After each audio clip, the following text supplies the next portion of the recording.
All right, good evening, Charlotte, North Carolina. Welcome to Bourbon with O, presented by Tei Consulting Group.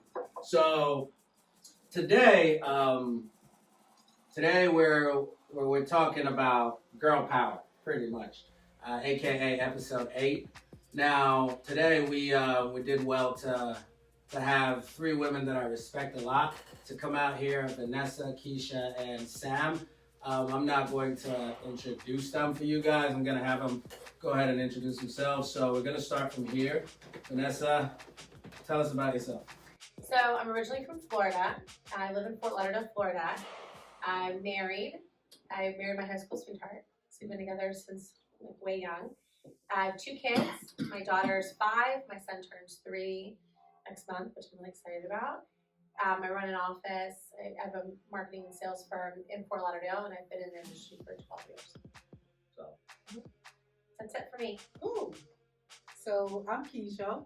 My accent would have suggested I'm from Jamaica originally. I moved to Charlotte recently, and I've started with Tei Consulting Group since. I'm an account manager here. I do have 2 children myself. One's 19, one's 3. Age gap, but that's about it. I'm looking to grow, so. Great. I'm Sam, and I am owner-operator of Greater Life Chiropractic. And I have 2 boys. One is 5 and one is 18 months old. And I've been in the industry of chiropractic for many years. We've owned our own office now for almost 4.5, almost 5 this summer. That's great. Yeah, it's been fun. All right, sweet. So, yeah, like I said, the reason that I had you guys come over here is we talk a lot about, just entrepreneurship stuff, life stuff, and I think, working with women, I hear a lot of, hey, Okletey, you know what? I'd love to do this, but you know what? I want a family. I'd love to do this, but I want to get married. Okletey, it's a man's world. It's this, it's that, and I am not saying in any way, shape, or form that it's the same, but I am saying that it's possible.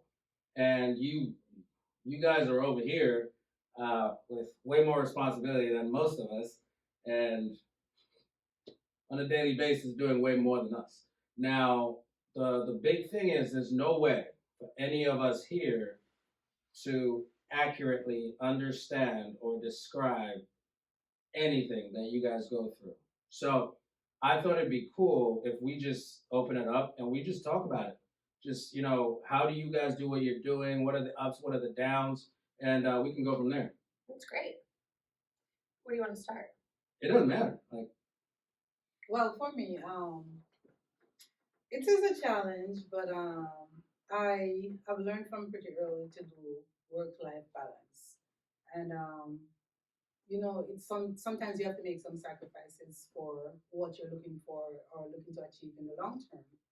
So even with my toddler, which is probably the hardest part, is also always finding someone that you trust to watch the child after care or etc.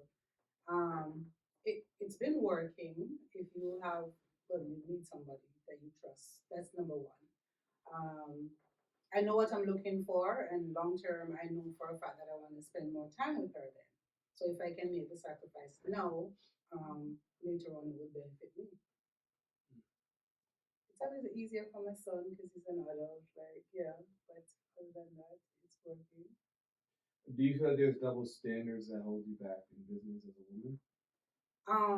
So even for me here, yes, when I do see stuff that are coming in my way or like things that I see that guys are getting preferences for, I would start talking to her about it. The old me probably would just observe and okay, but no, I'm not gonna just sit there and work hard and let somebody else just get ahead because they're a guy. No. I think it's 2 things, right? So one, and I might be like whatever, Lynn, but I think society is still developing on understanding women in business and women being moms and wives. And I don't know if we're at the phase yet where I can say it's equal playing field, but I also don't think that society is full at its potential of understanding it either, right? Mhm. So I do think we've made a lot of progress, and I think you get from it what you want to get from it. So, in my head growing up, I did think it was one or the other. When I was starting building my career, I thought at first I'm going to wait till I hit all of my career milestones and then have kids, and that was my plan originally. But you get married, you start thinking about other parts of your life that you want to grow, and I just had to make an adjustment to that. And I think I had to shift my paradigm of what a good job looks like and restructure what that is. Because before, all I had was my career and my family was, but I had all of my eggs were in my career. So readjusting what a good job looks like at work, I think it taught me to have better time management, be more intentional. I played the game a little different, but I also think it also taught me the type of mom I wanted to be and who I wanted to be around and how I wanted to show up for my kids. And I don't think there's anything wrong with being a stay-at-home mom. I think being a stay-at-home mom is a lot of work. You know what I mean? To be completely honest, I think it's a lot of it's more physical than I think people give credit to. Like cleaning a house and doing all this stuff, it's a lot of work. And then also if you're not engaged in something with adults, it could be lonely too. So I think that for me, the path that I chose was to more blend my family and work together. I bring my kids to work. I remember when I had my kids, I would run meetings with like the Bjorn and the babies on me. I changed a diaper during some corporate meetings, which is not my favorite moment, but if your kid goes, what are you gonna do? So I think there's some blending of stuff, conference calls where your kids are in the back. I'm sure you guys can relate and you're like, real quick, mommy's on the, and there's improvising. But also redefining your own understanding of like, that's okay. Like, it's okay if you hear my kid in the background. I'm also a mom. And it's okay that I'm bringing my kid to work because I'm showing my kid the type of work ethic and values that I want them to be around. So I think a lot of it comes down to the women and them being okay with what they want and kind of like redefining that. And whether that's getting a childcare or we talked about putting our kids in earlier, like that was the move for me. My kids went to school before kindergarten and I think that's the best decision for them. But there's nothing wrong with the parent that doesn't do it till kindergarten. You just got to find what's good for you and stop worrying about so much what other people think. I mean, it's not how they're raising their kids. I definitely think that we all have different lenses. We've all grown up in different ideas. Our parents obviously condone different behaviors. We assume different behaviors. I grew up in a household where my mom worked. My dad also worked, but he was at home more. So he did a lot of the cooking. He did a lot of the cleaning. So my understanding of the way family life was very equal parts, if that makes sense. And so I did not come into a society where, I didn't come into a marriage, I guess I could say, where I assumed these, I guess you could call it gender roles. Yeah. And so there's just shifting that people have to really truly look at and say, okay, what is it that I want to do? What is it that I'm willing to do? And what is it that society is telling me to do? So it's almost like you have to put these categories in it, and you almost have to honestly take away society's thoughts. Because for one, that can really bog you down. I mean, get on Facebook mommy groups. Okay, and that is just a whole nother category of stress and anxiety and just ridicule, to be honest, in my understanding of it.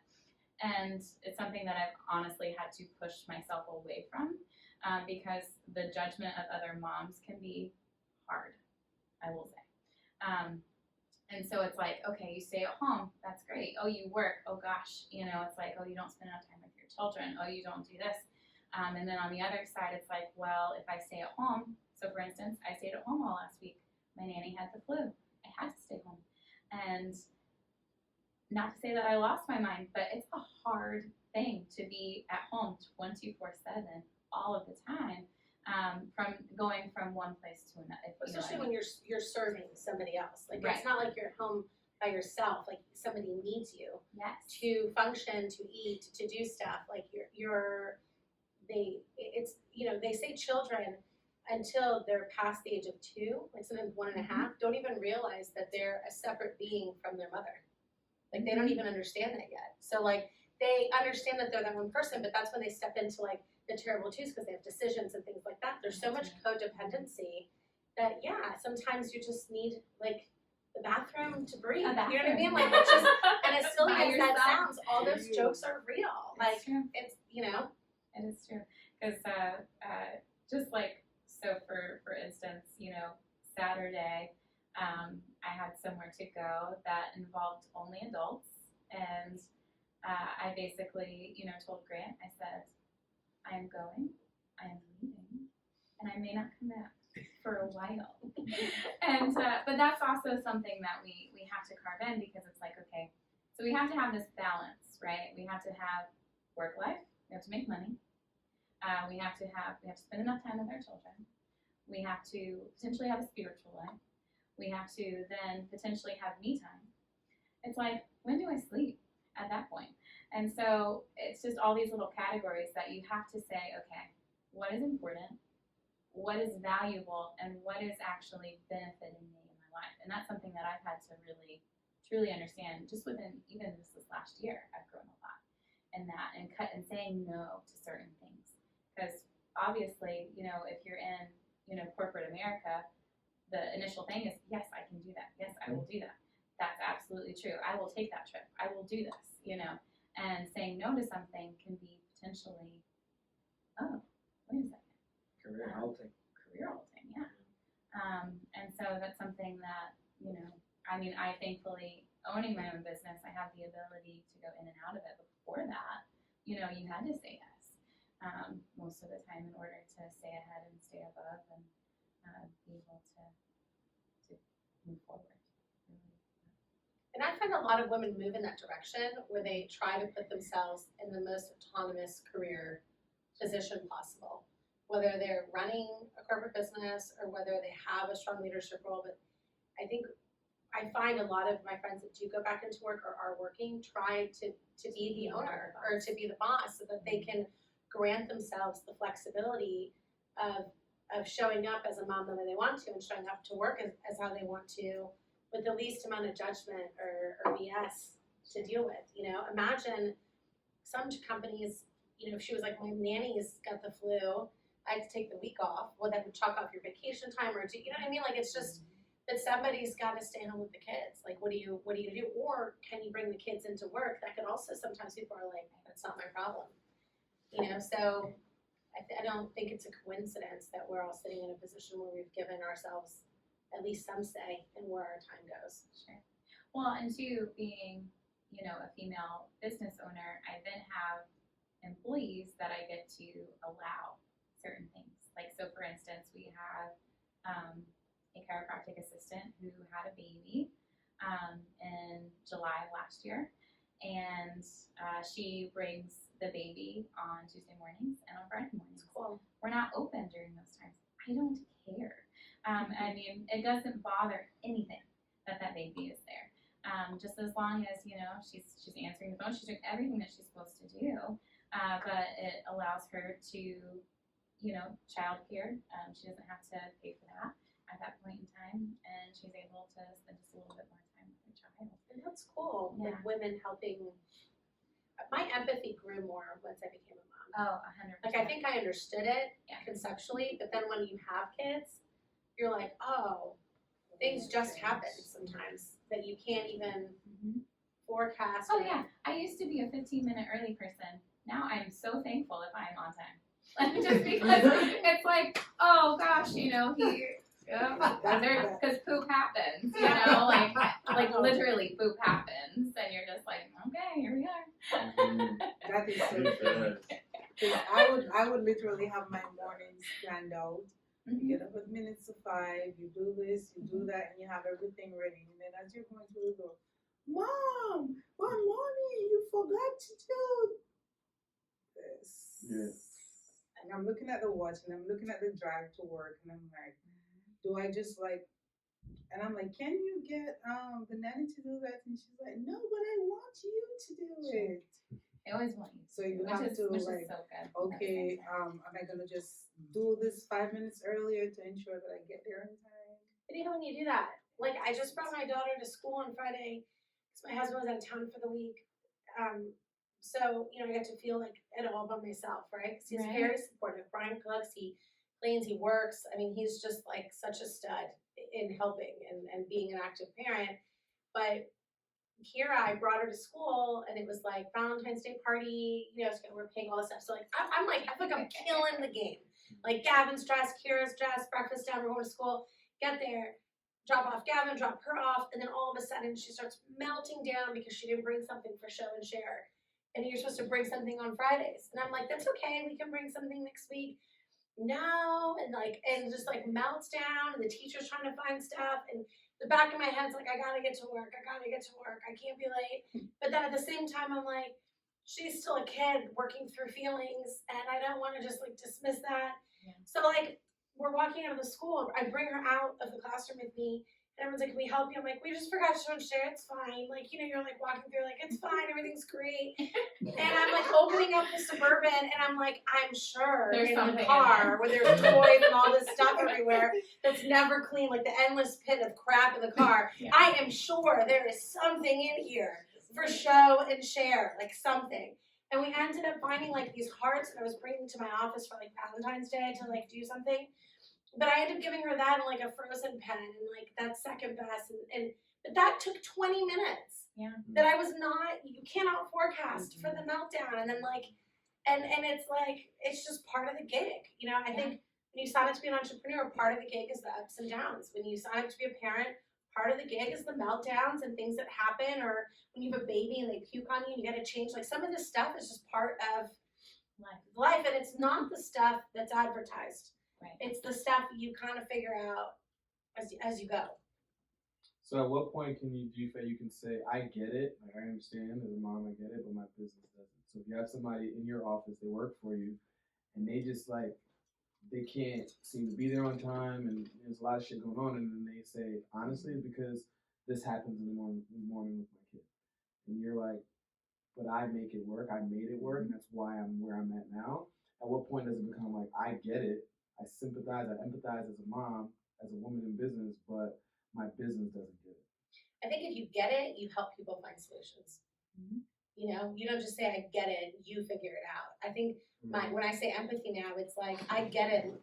There's always, I mean, that's what I was telling Kira for show and share. I'm like, Kira, things, and maybe this isn't the right way to talk to her, who knows, but all I kept saying to her was like, Kira, things happen, there's always a solution.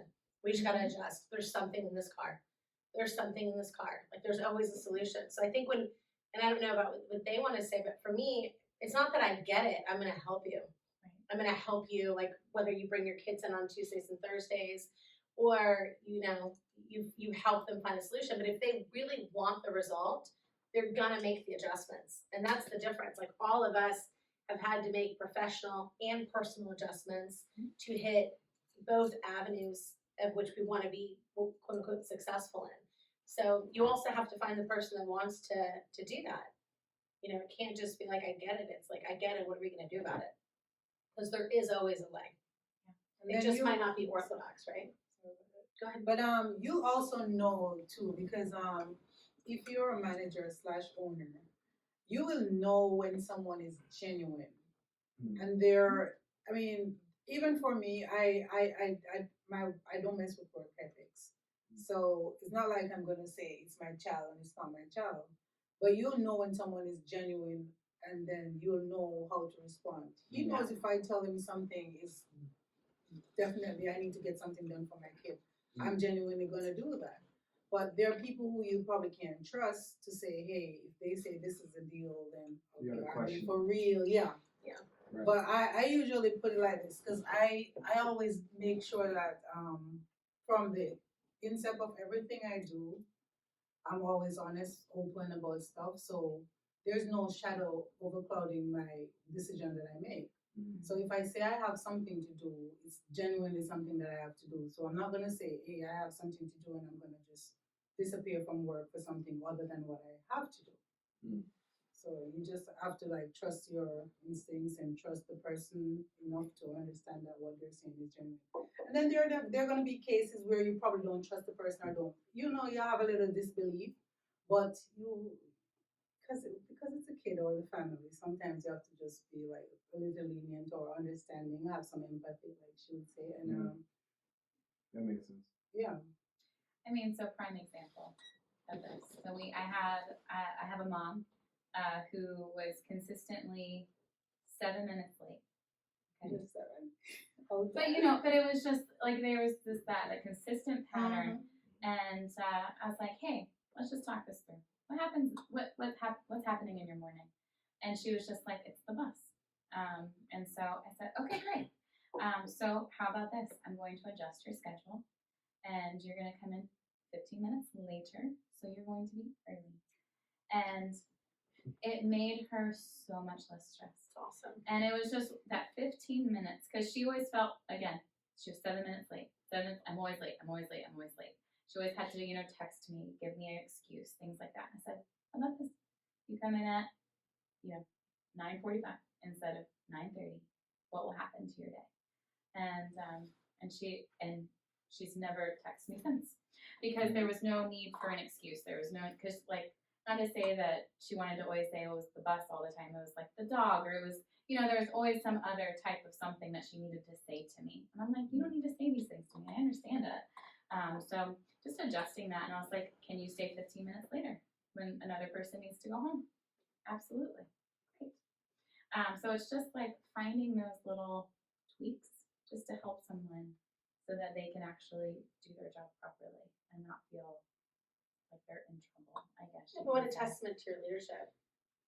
Well, thank you. No, but I mean, but I get what you're saying, but how many employers don't care or don't do that? And you miss out on great people. Yeah. Great people who just need a different dynamic to do it all. And the truth is you can do it all. You just, whether you live with your family and your family's around, whether you have no family around, like it takes a village.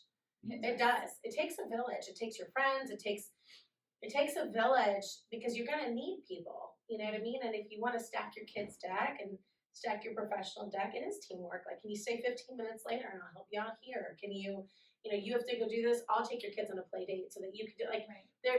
And the more that women support women, the stronger we get. I think the less judgment, but the more we actually lift each other up, the stronger we get. But in return, the more that men want to learn how to lift women, the stronger the workforce is going to get. Sure. And the change in dynamic of what a husband and wife's partnerships, how that's going to evolve too. Can you speak on the relationship of your significant other, helping you move through business? Because you said you were with your high school sweetheart. So while you were on your path to get promoted, you were already together. Yeah. And then, Grant was on the last episode and he was talking about, you guys moved here day after graduation or something like that. And that's cool.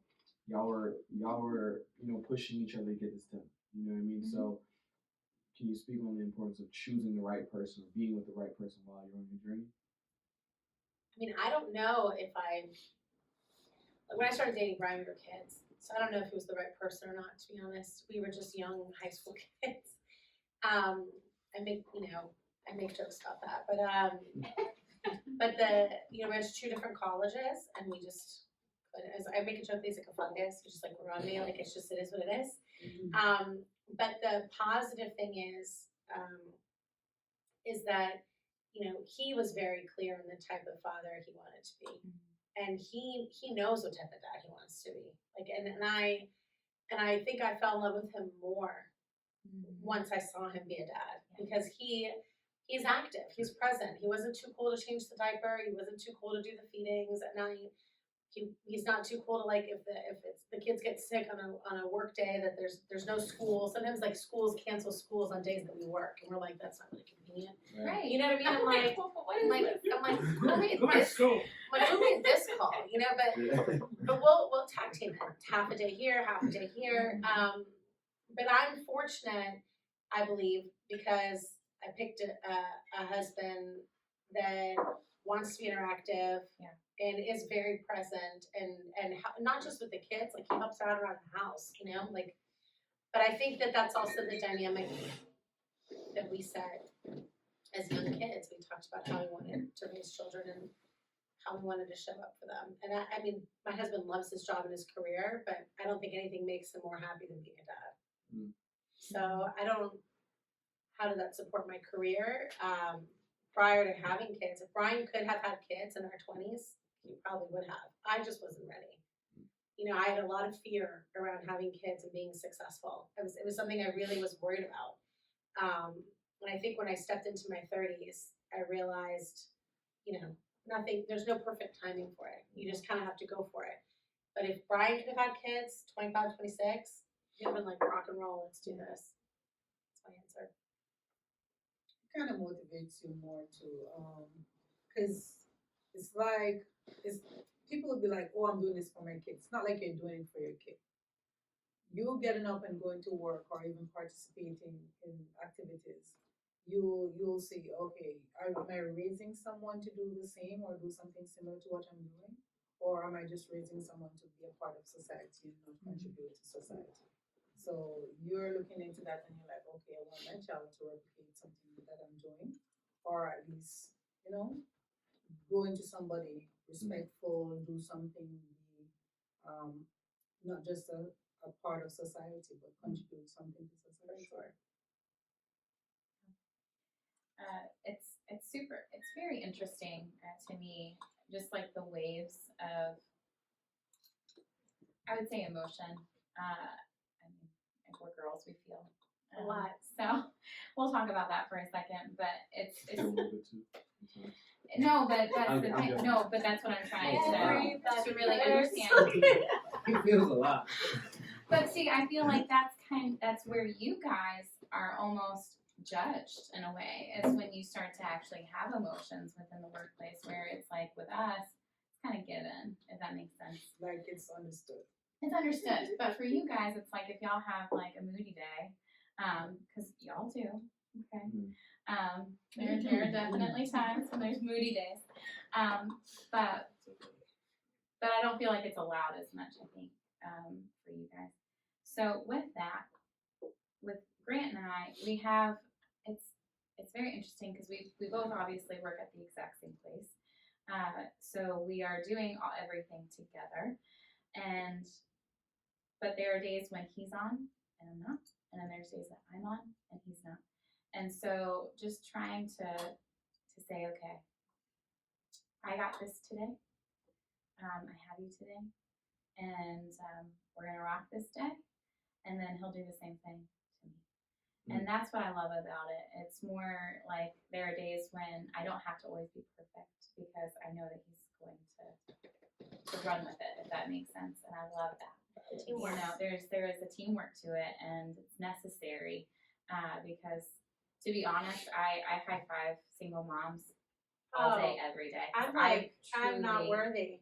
Do not know Seriously. how It's hard. people Cheers do it. to So Like, I don't know. Yeah. And I have Cheers to that. yeah. No, I cheers have, to single mom. I mean, that's seriously, I do not know how. or even a single dad. I mean, like yes, or even yes, a single single dad. parent, single parent. I mean, this can be a parent. grandmother, you know, for all I know, but you know, it's like I've got a few single moms on my team, and I give them more grace. I will tell you that. And if anybody tries to say that I'm favoring them, absolutely I am, because no one else does. And that's where I will stand firm because they need so much more support.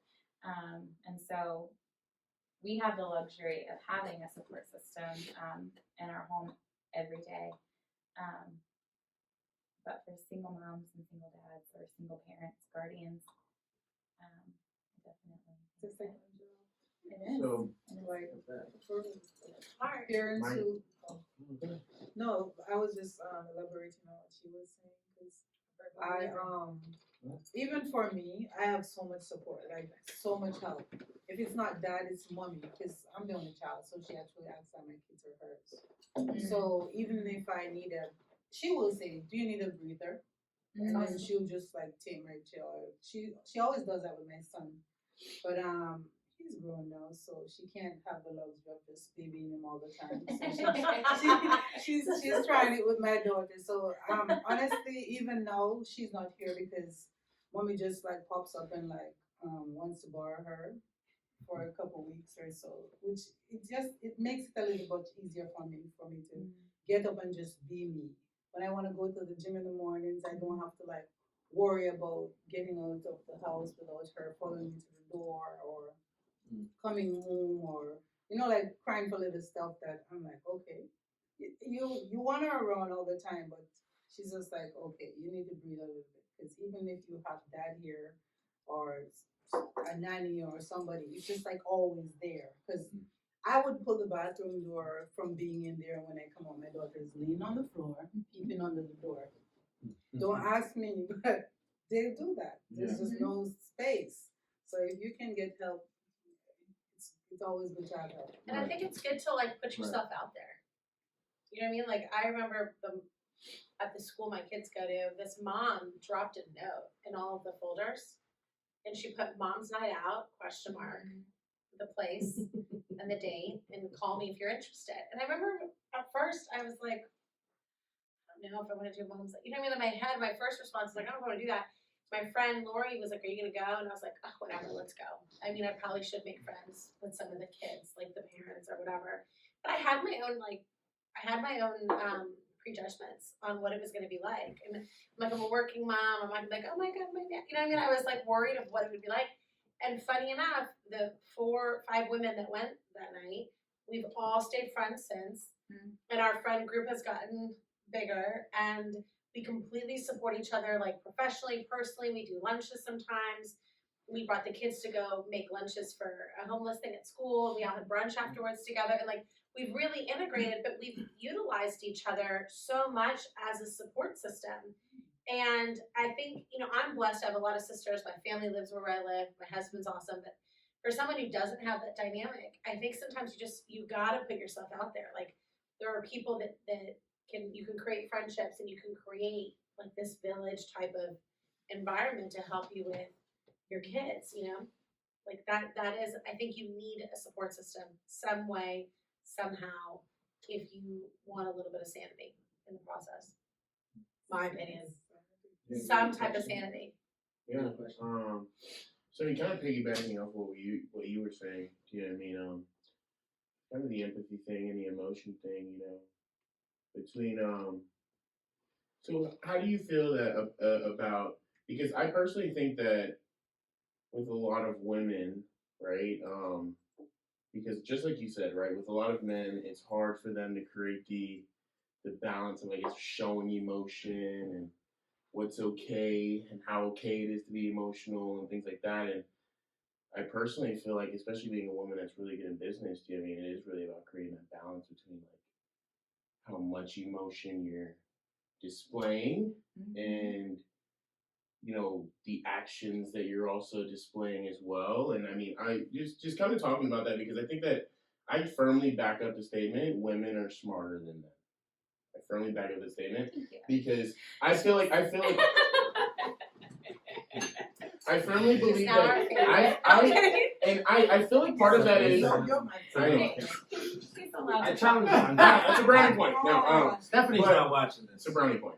But I feel like a big part of that is creating the perfect balance between your emotions, like what's okay to display, what's not, how to judge that, and not. And I feel like that's a big part of that. And, I just want you guys to kind of touch on that a little bit because I feel like that's something that a lot of people struggle with. Period. Are you talking about as a woman or as a man?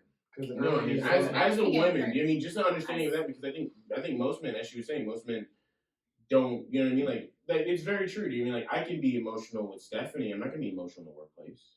Sure. Do you know, that doesn't even feel right. What do you mean by emotional in the workplace? Well, okay, like I don't like. I mean, we talking like straight up temper tantrum? Like what are we talking about? Not all of that. It's just I guess just the way. Yeah. I mean, let me take this for a second, and we can see where this goes. I like that. Okay. So, To control. sorry, I love it. boss Do lady your here. Do You are Grant's wife. You think? Sorry. I mean, I have to be a little You strong. have to deal with him, so you know. No, but I mean, there are definitely times that I have gone and cried in the bathroom just because I had to like work some stuff out. There's something that we talk about a lot, like within our practice and our team, is we check our emotional outside stuff outside. So we try to. I mean, I'm definitely like, are you doing okay today? How's life? Of course. But then there's also a time when you have to work. So there is a definite balance there. Now, if I see a team member clearly not having a good day, I'll tell her, go take 15 minutes, do what you gotta do, and come back. And I think just giving just an allowance or seeing it, but I feel like a lot of times in just business, people ignore it or they try to run away from it, if that makes sense. So if you can clearly see that someone's just not okay, do you walk away from it and say, or can we try to maybe give them an allowance to figure it out? And what would happen in 15 minutes? Would they work better for you potentially? Or would they, those types of things. So that's something that I try very hard as a manager of a team, is just making sure, okay, I'm keeping my eyes open. I'm not just working on my own stuff. And I look at every single one of those team members every morning and I see, okay, does it look like they've been crying on the way here? Does it look like, okay, her hair is done today, she's good. You know what I mean? Like there's those little things that you can kind of pick up on. Oh gosh, her, makeup's not done. What happened there today? There's just little signs that I feel like we can pick up a little bit. Whereas it's like, okay, I know it's definitely different. And the thing is, Go ahead. with you being a female manager / Yes. owner, you're showing more empathy. You're picking up on these things more.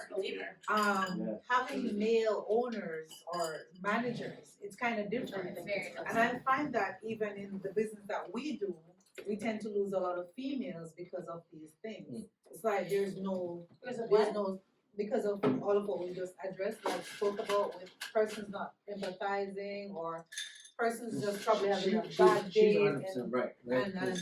nobody's things just go noticing right it, over. and It's not. they just walk through the door like they're in and out because. So what if we look at it differently? Okay, so what if instead of saying these are women characteristics, these are men characteristics? Because the truth is, yes, women are maternal.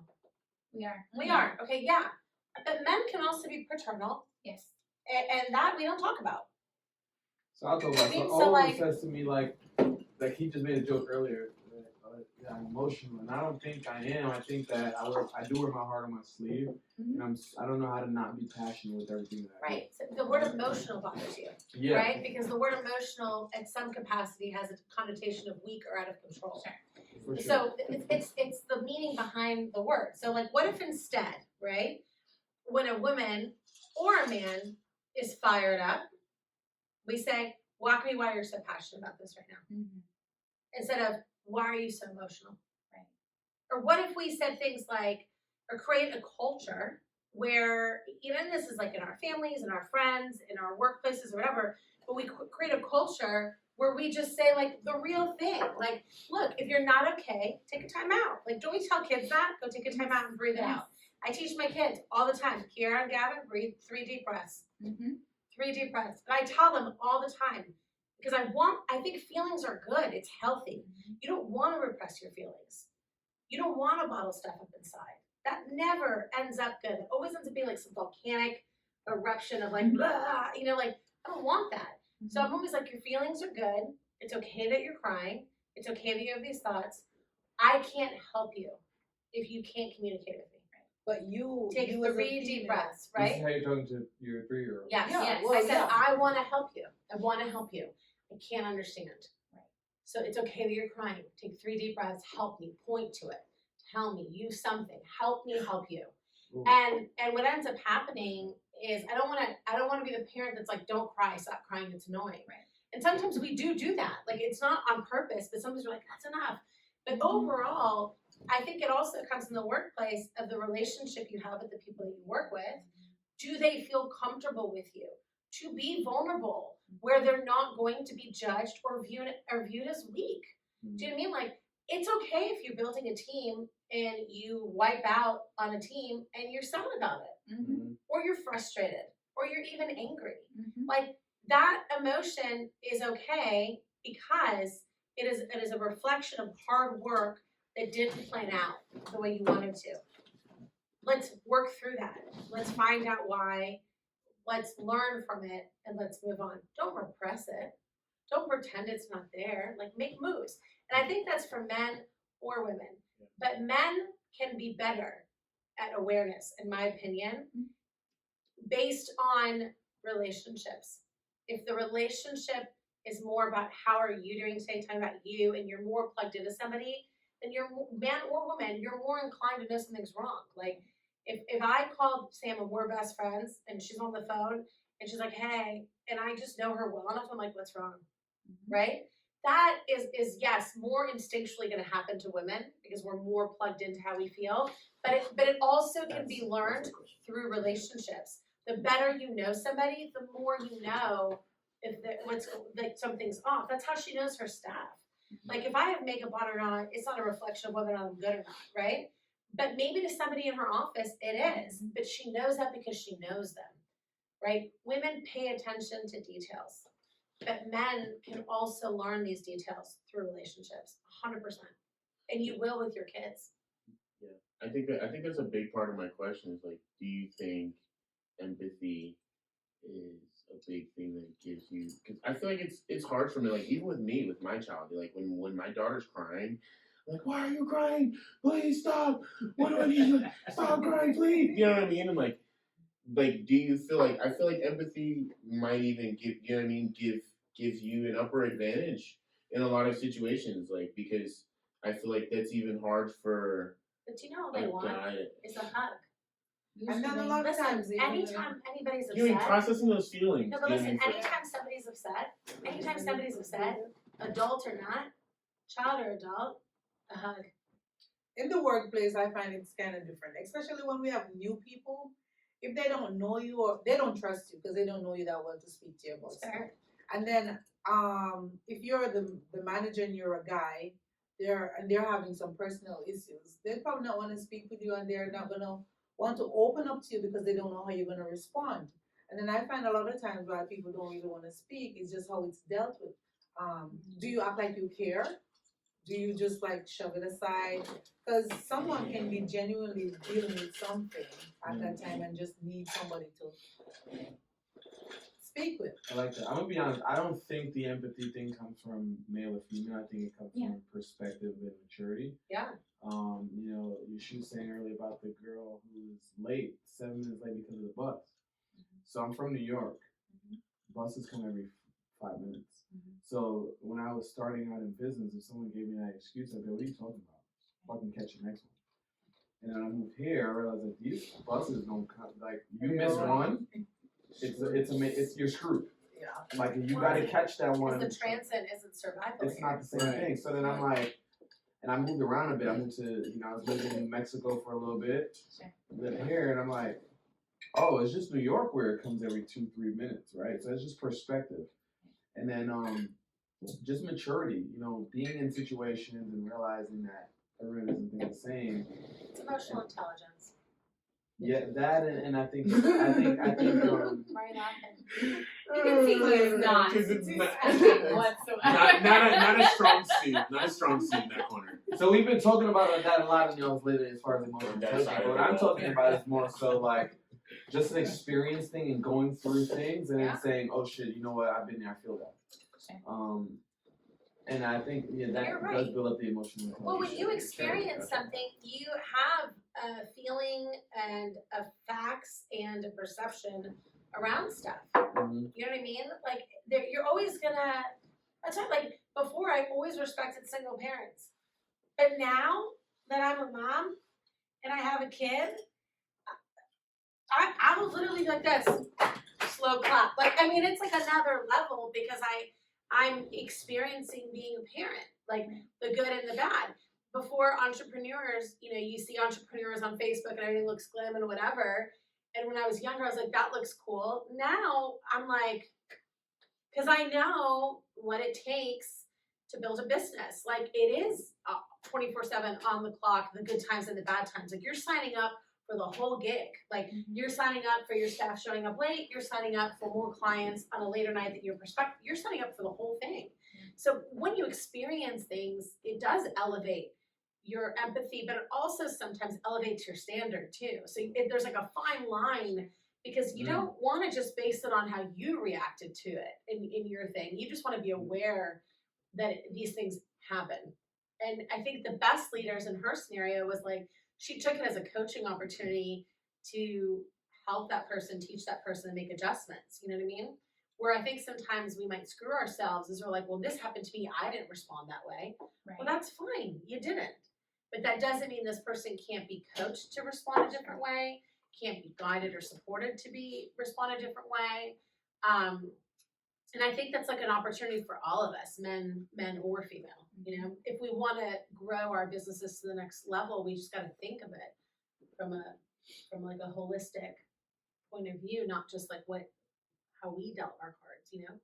And it's, you know, just from my point of view and just my experience, you know, there's a lot of stuff that we don't consider.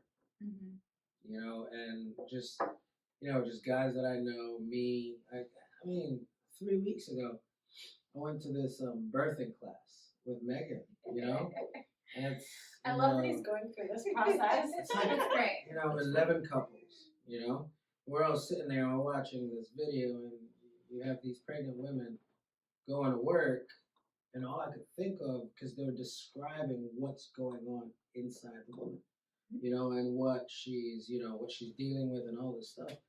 And I was just looking at everyone's face, and all the women were just like normal. And all the guys were like, y'all know you're going through this? You know, because I'm sitting here like, hey, do you know this is happening to you? Do you feel this? So for me, that was completely foreign to me, you know. And I'm sitting there, and I walk out, and I take Megan to dinner after that, and I'm quiet the entire time. I'm not upset. I'm not mad. I'm not. Yeah, you know, it was just like, yo, my man, you know, like you can't hold a plank for 2 minutes. They're talking about contractions on contractions. You know what I'm saying? Like just that, and I'm thinking, Oh, you don't even know how your pregnancy, how your birth's gonna go. No, Like right? it's not like you know. It's not like you're like. It's like you call and then you gotta go home, or you gotta go in there, and you don't know if there are complications. And I'm like sitting there, and I'm like, holy crap! I can't even process this, you know. And Megan is just like eating, and I was like, babe, does this hit you in waves? She's like, yeah, you know, daily waves, because it's inside of me. And I'm like, man, this hits me in waves. It's like a miracle meets aliens. Like Yeah. you're like this beautiful miracle, and then the stomach goes woo, and you're like, that's a living thing inside of you. Know what I mean? Like it's a miracle and aliens. Like it's just this thing that. I mean, listen, it's beautiful to a certain degree, but it is also uncomfortable, painful, and it morphs your body. Like I mean, the hardest part, pregnancy has. Listen, I loved the sonograms and hearing the baby's heartbeat and seeing the baby in the screen, and like those were like, and when my daughter or son covered themselves or they wouldn't show, I was like, what? Like I would want to see it all, but I don't think anything hit me harder till after the baby, because your body changes. Like there's just certain stuff they don't tell you until after you have the baby, and then you still have all these hormones in you. You still have like, it's not like you have the baby and like all the hormones are out and like all this stuff, and you're, whether it's a C-section or a vaginal delivery, your body just went through some traumatic stuff. You know what I mean? Like it's not, oh, here's the baby and let's take pictures, and like, no, you look like shit, you feel like shit, you're tired as hell, but this beautiful being's next to you, and you just want to hold it, and you're just like, hey, you know, and they look at you and they recognize your voice and they smell, and you're like, hi, I'm sorry I'm disheveled and haven't showered in 3 days, but I love you. You know what I mean? Like, it's just, right? Is that not it?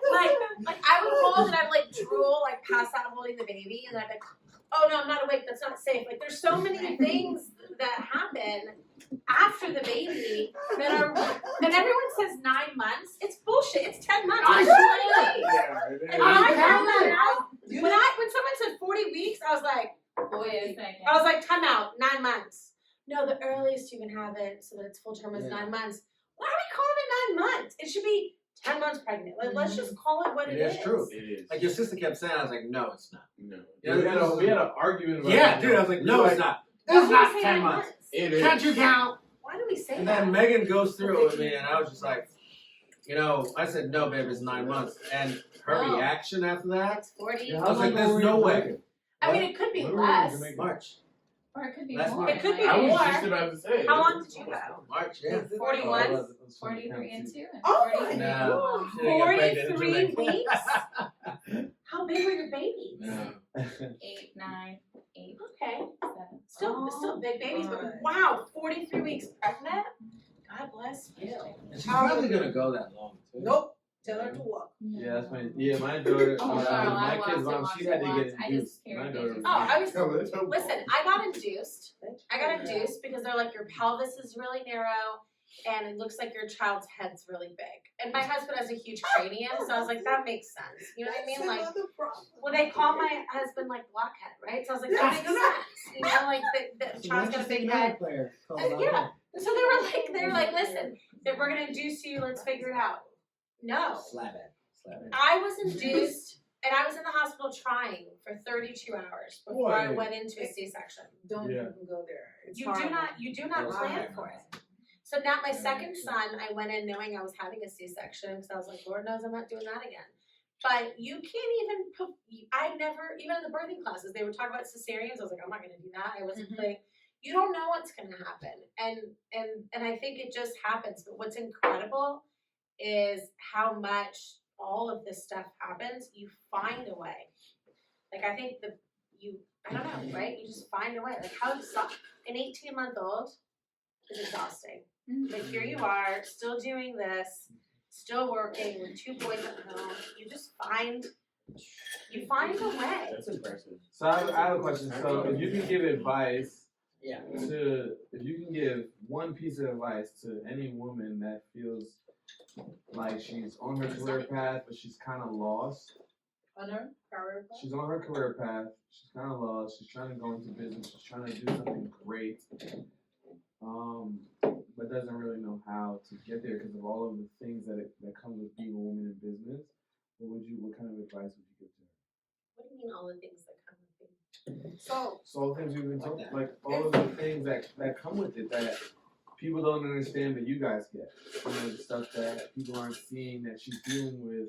You're talking about a woman with a family or a woman not with a family yet wanting I guess that does make a difference. So a woman who has a kid, she is maybe a single mom, or all her ducks aren't in a row right now. But she's trying to do well in her career and in her business, and she just hasn't figured out a way, a routine to make that all work. You wanna say, I feel like you wanna say something. Do you get that? it's kind of Is hard. that- Yeah, I is that- understand what okay. you're saying. Because it's kind of hard because even if with what we do, when I find like speaking to a female who's trying to get into the business and then the person actually says like, hey, I have 2 or 3 kids, it's like it just sends up a red flag for me because I know what I have to do and I don't know if like I'm like, does this person have the discipline to do all of what I do and make it work? Yeah. So it makes me question, and I'm like, am I willing to try and see if this person is ready to just make a whole bunch of sacrifice? Yeah. Does this person have like, because I'm very inquisitive, I'm gonna ask if the person has support because I know for a fact if the person is a single mom with 3 kids, it's not gonna work. Yeah. You can try to make it work, but I don't see how it's gonna work. First of all, daycare is like, it's closed at a certain time unless you're gonna pay extra to get somebody differently to do it. So it's hard for a single person to do it by themselves. So if they have like support, and I find support here is kind of different because even if they have like mothers and grandparents and stuff, some people just want to live their own lives and trying to sort things out or figure things out for themselves. So it's not like I'm trying to like discourage them totally, but they have to have discipline. Without discipline, it would not work. Trust me, because I'm doing it. I mean, I'm not a single mother who doesn't have help, but it's hard. Even with help, it's still hard. Mm-hmm. I mean, even without being a single mom, I sat down and had a conversation with one of our C's, the one that brings her baby. And I said, okay, so this is how much you make.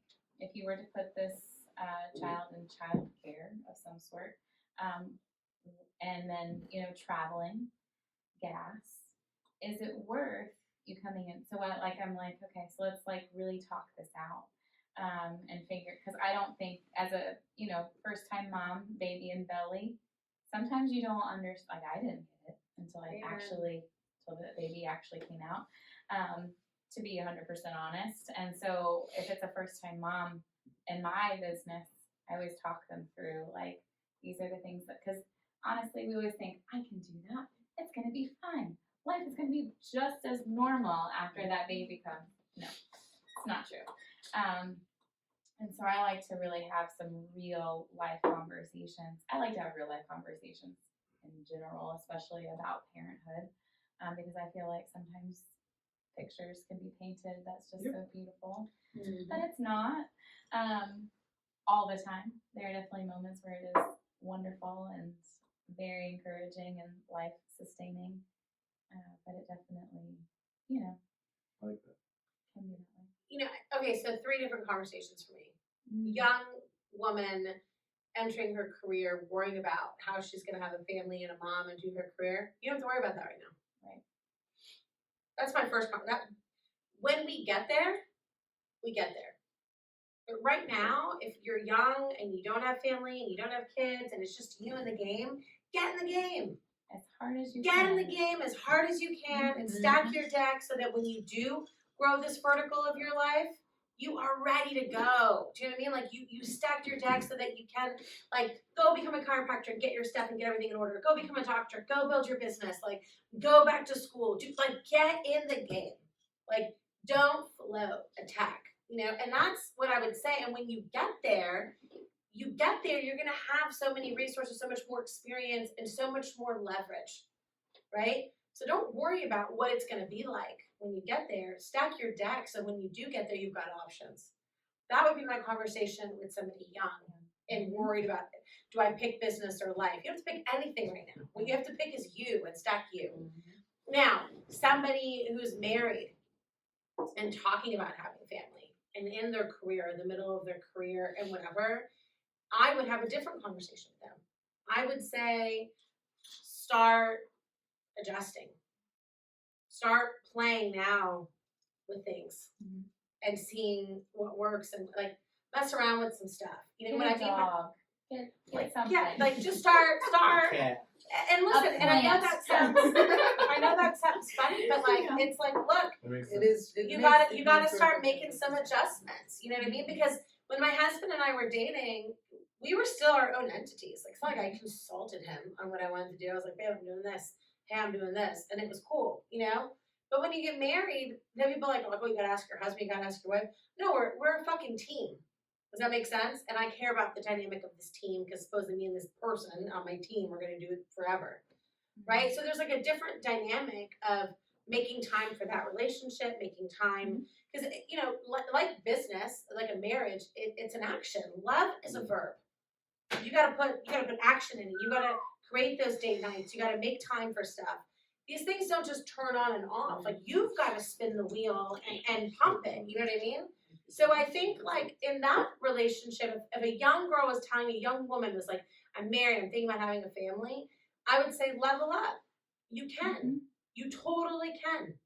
But make some adjustments. Example, you're gonna have kids. You can't just go out now on a Friday night. You need a plan. It's not like I don't have fun. I have a ton of fun, but it's more scheduled. Like, and people might be like, you have a brunch scheduled in 3 weeks? Yeah, because I want to know in 3 weeks that I'm going to go with my girlfriends and my sister, and we're going to get tossed, and it's going to be awesome. And my husband's got the kids and the babysitter or whatever, and I can have guilt-free time. And the difference is back then when I was just working on me, I didn't have anybody to take care of. Now I just have to plan for that time. You're still going to have that time. You got to plan for it. So start making adjustments. And for the person that's walking into their career with a family or coming back into a career and having a family, I would say get some resources, build a network, build a village, whether with friends, whether with families, whether with coworkers. Like, use what you have around you to help you at whatever capacity that you can. Whether it's 2 single moms, I got the kids today, you get the kids tomorrow. Whether it's your mom comes back into town, or maybe you move by your family, or maybe you make friends with your neighbors, or maybe the mom group thing is for you. But you, and I don't even think if you have kids or not, like, you can't do anything alone. There's a certain level that you've gotta, you know, like, propel with others, you know? So I understand the fear, and I can only imagine what it's like for someone to build a career with kids already, especially kids my age, where they need you still, you know, like the toddler stage, like, they get sick in the middle of the night, you're not sleeping. You're not sleeping? No. Kids your age. You think you're sleeping? My kid's age. Well, You think you're so- no. bro. You got that. No, No. he also think he's Listen, sleeping. they're sick. They're not sleeping. They're on you. You're calling. No. It's like 3 or 4 in the morning. You finally pass out. And then I'm supposed to show up to work the next day like, good morning, how are you? But meanwhile, I'm like, like, you gotta bring the game. But if you have a good support system and you have, She's like, yeah, you can. But if they're waking up and they have a fever, Nah, or it's they a They're difference. not If a kid sleeping falls when on, they're if a sick. kid falls asleep on you, your body checks into like It's self. Yeah, like you're it's not something gonna that fall. kicks You're in not, that it's you're not. not rolling over on them. If that's there's what no way. It's not gonna happen. That's not happening. It's not. Okay, It's and listen, it could. No, I'm to a certain telling you. theory, but what I'm telling you is this: You know that. children That's not. change, I mean, the that did not happen to me. and they don't Yeah, change the you- My daughter dynamic can fall asleep with my in a child. bad way. Yeah. They don't change it in a bad It's way. a I'm not mad instinct. when Yeah, my your kids are brain sick. changes. I'm not mad at them for being sick. I'm grateful that I can take care of them. What I get upset with is when people don't understand the next day why I'm tired. Well, I'm not mad at that I had to take care of my kid. I'm never mad at that. I'm not mad when I get a call and my kid got hurt at school and I gotta go pick them up or something. I'm never mad at that. It's part of the life. I signed up for that. What I don't appreciate is that, oh, why is your kid on the conference call? Or, oh, what do you mean you have to leave to go do this? I have to. Because I want to. It's not because I have to. I want to show up for my kids that way.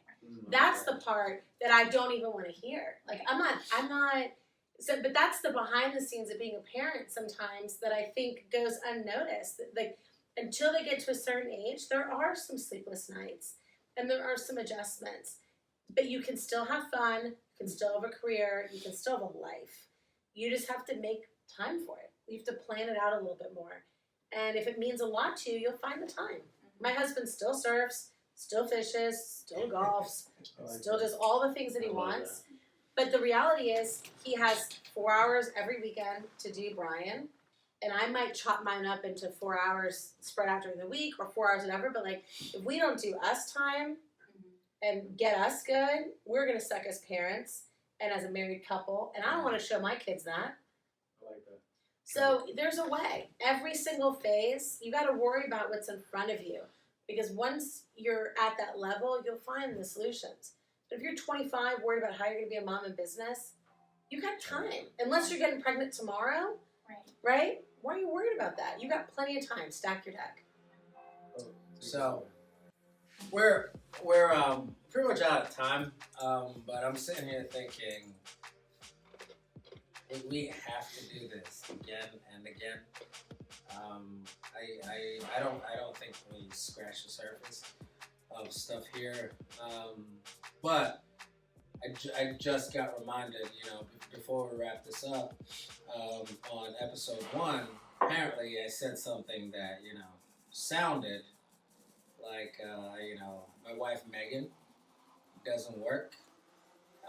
So I've been told To clear that up. Yeah, you know, and initially I was just like, it's not what I meant. Very quickly, I realized that it doesn't matter what I meant.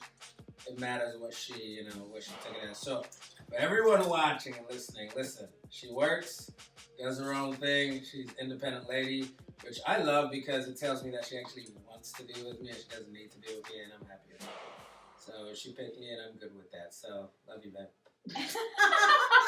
But Was that his shout out right now? Absolutely. You saw that? Oh my God, that's so Absolutely. He's gonna go home like, babe, I did it. So, Did you see it? Did Yeah. you see it? Did you watch it? she's Wait gonna till be the episode asleep. comes out.